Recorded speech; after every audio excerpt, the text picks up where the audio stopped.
مر الحلو من بعيد لو ما اجانا، من كثر ما بذات شو تيهانا. الله عليك، جد اللوكيشن مرات تجي. يقول قعدت من الصبح عتبالي رمضان، طلع شامت يدق ويطيح باعوك.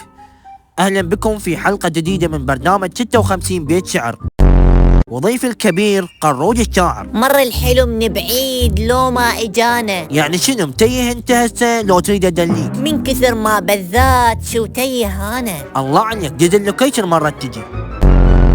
استاذ قروج، انت تكتب فصيح؟ لماذا لم اميزها من بين الفتيات؟ كلهن يروحون نفس الصالون اكيد. الشال الأحمر قد ملأ الشوارع، والضباب بنهد دجلة. لك هي دجلة مي ما بيها، منين طلعت لها نهود النوب؟ يقول له قررت أحب أخرس والسبب معروف. وجين من يقول له؟ أنا قررت أحب أخرس والسبب معروف، لأن ياهو الأحب بكل ما يجرحني. الله عليك شاعرنا. مخرج طلع لنا صورة على الشاشة. استاذ قروج، شو تحب توجه له كلمة؟ دارس فراغ الثلاجة، هذا المتحمل وأنا دارس جروحه ملح. لا تبكي دموعك غالية استاذ قروج.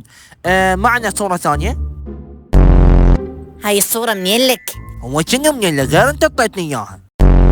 لا خس عن الموضوع هذا، ما بي شقة. أنا ما أرضى هاي الصورة تطلع أبدا. هاي الإنسان علاقتي بيها انتهت من زمان وما ممكن ترجع. بس هي موجودة الآن بالاستوديو.